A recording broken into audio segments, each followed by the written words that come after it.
3 set.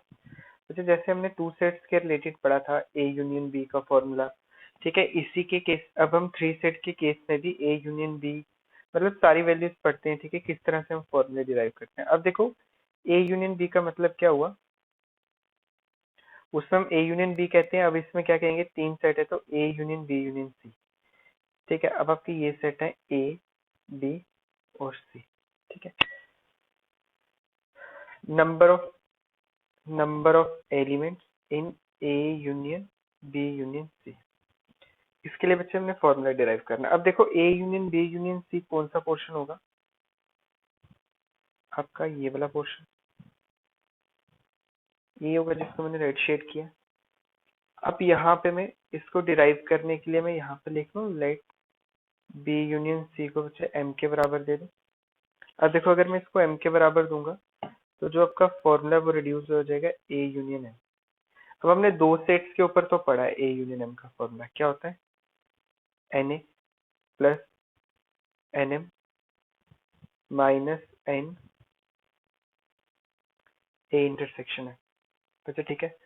अब देखिए यहाँ पे N of A plus N of M, M की वैल्यू क्या, B union C minus N of A intersection B union C, यहाँ पे कितना होगा N A plus N of B union C का फॉर्मूला फिर से क्या होगा, N B plus N C minus N B intersection C.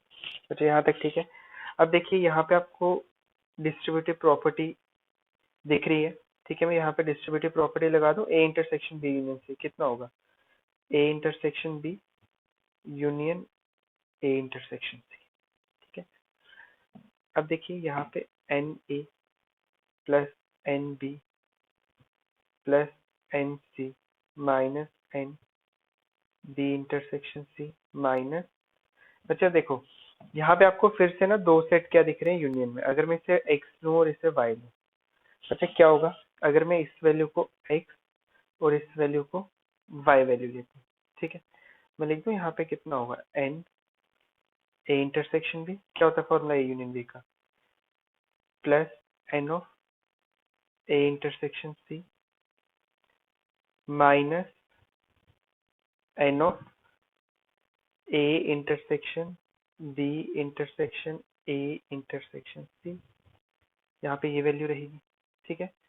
अब देखिए यहाँ पे कितना हो जाएगा, N of A plus N of B plus N of C minus N of B intersection C, वैसे ब्रैकेट ओपन करोगे minus N of A intersection B minus N of A intersection C.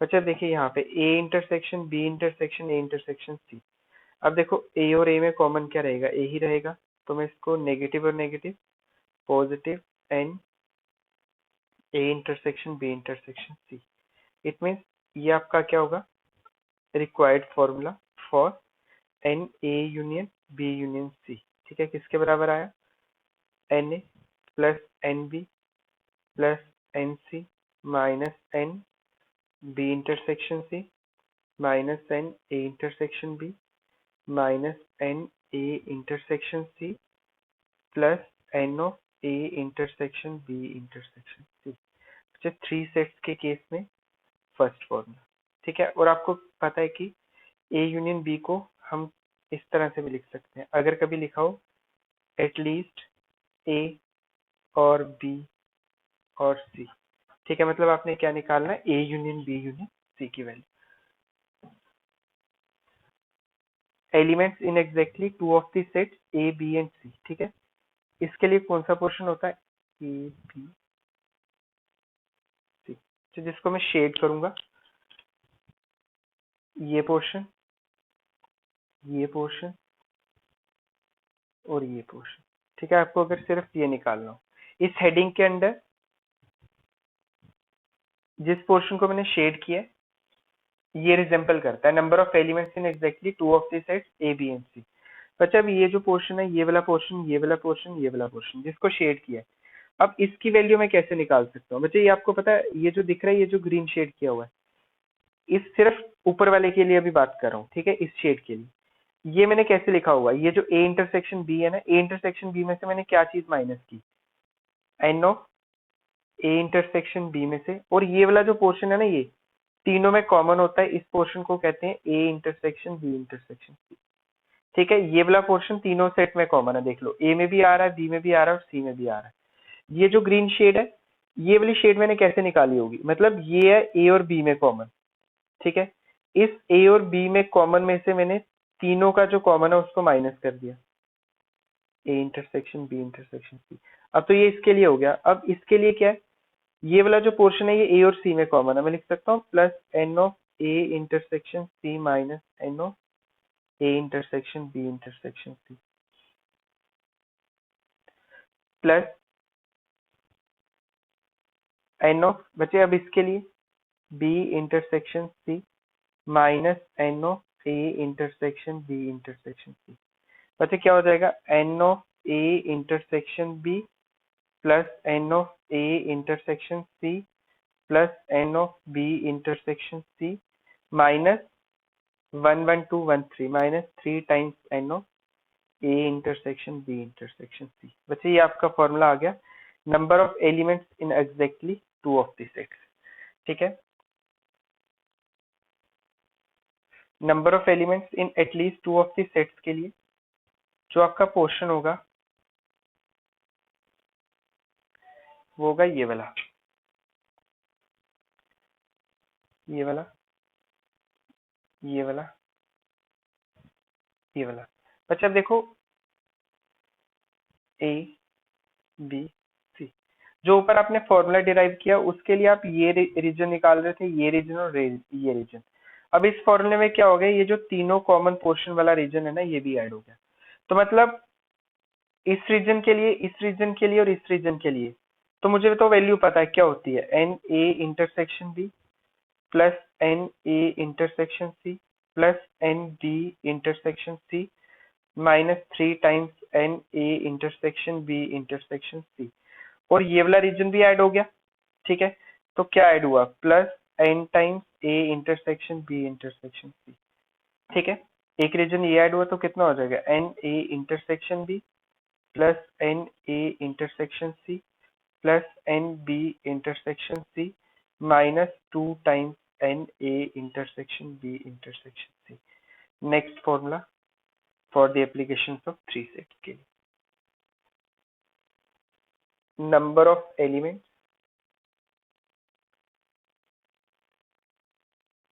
in exactly one of the sets A, B and C। अब क्या heading दी है, number of elements in exactly one of the sets A, B and C। अच्छा देखो, इसके लिए कौन सा portion होगा,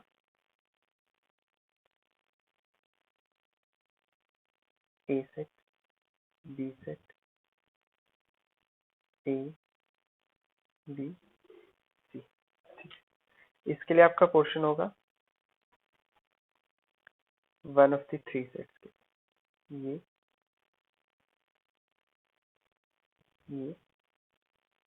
ये फॉर्मूले हम इसलिए करते हैं कि अगर आपको ये तीनों वैल्यूज इकट्ठी निकालनी हो।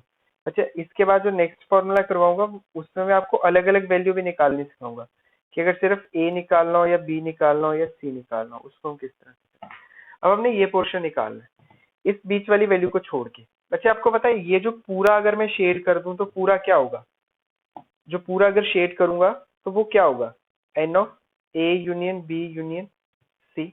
ठीक है, तो इसमें से अगर मैं ये वाली वैल्यू माइनस कर दूंगा, 1 2 3 और 4, ये वैल्यू माइनस कर दूंगा तो यही वैल्यूज बचेंगी। ठीक है, और जिसको मैंने शेड नहीं किया हुआ, अभी मैंने इसके लिए भी वैल्यू निकाली जिसको मैंने शेड नहीं किया हुआ, N A intersection B plus N A intersection C plus N B intersection C minus 2 times N A intersection B intersection C.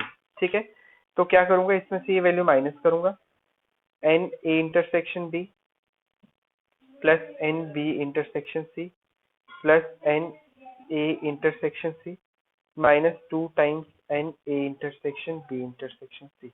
बच्चे अब देखो, अभी हमने जो फर्स्ट फॉर्मूला डिराइव किया था, first formula A union B union C का, उसका फर्स्ट फॉर्मूला क्या होती है वैल्यू?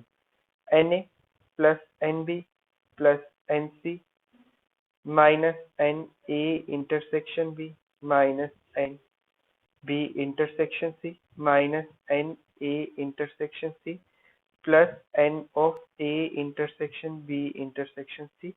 बच्चा अब ये ब्रैकेट खोलूंगा तो क्या हो जाएगा? ये नेगेटिव हो जाएगा, minus N A intersection B minus N B intersection C minus N A intersection C, negative और negative positive, 2 time n A intersection B intersection C. बच्चे क्या हो जाएगा? अब इसको इंक्लूड करेंगे सारी वैल्यूज को, n A plus N B plus N C, n A intersection B और एन ए इंटरसेक्शन बी, -1 और -1 -2 times N A intersection B, B intersection C और B intersection C, -2 times n B intersection, -2 times N A intersection C. बच्चे n A intersection B intersection C plus 2 times N A intersection B intersection C, 3 times N A intersection B intersection C. ठीक है, ये किसके लिए? Fourth formula for application of three sets के लिए। Number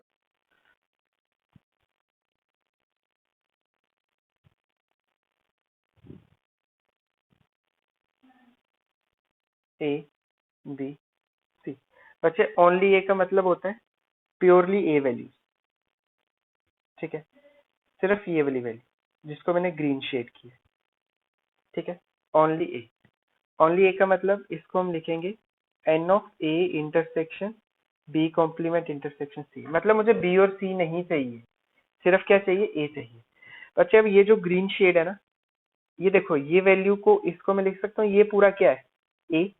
मैं लिख सकता हूँ एन ऑफ ए माइनस, बच्चे एन ऑफ ए में से मैंने क्या क्या चीज माइनस की?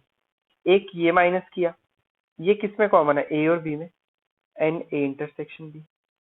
एक ये माइनस किया, ये किस में कॉमन है? बी और सी में, माइनस एन, सॉरी ए और सी में, ए इंटरसेक्शन सी।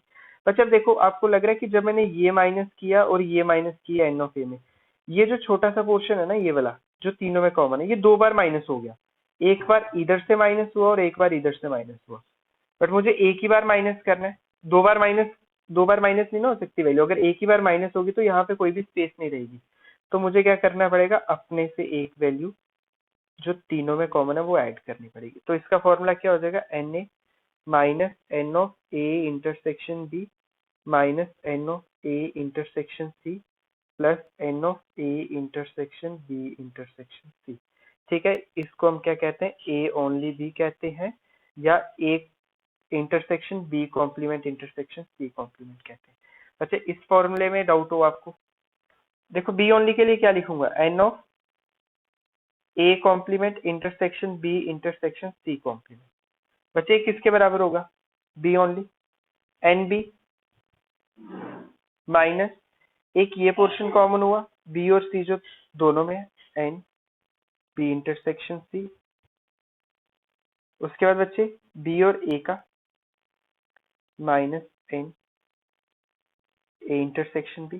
ठीक है, और ये वाला पोर्शन दोनों बार माइनस हुआ तो कितना हो जाएगा? एक बार मुझे ऐड करना पड़ेगा, A intersection B intersection C.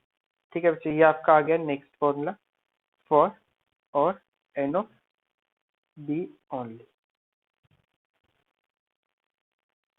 ठीक है, अगर मुझे निकालना हो N of A complement intersection B complement intersection C, ठीक है, इसको क्या कहेंगे? N of C only. ठीक है, मतलब प्योरली सी के एलिमेंट्स। ठीक है, वो एलिमेंट्स कौन से होंगे? ये वाले, सिर्फ ये रेड शेड। ठीक है, रेड शेड कैसे निकलेगा? इस पूरे सेट एन सी में से मैंने क्या माइनस किया? ये वाला पोर्शन माइनस किया। ठीक है, ये किस में कॉमन है? सी और ए दोनों में कॉमन है, एन ए इंटरसेक्शन। ये वाला पोर्शन माइनस किया, ये किस में कॉमन है? बी और सी में, बी इंटरसेक्शन सी, और ऐड कर दिया n A intersection B intersection C. अच्छा, next formula for C only.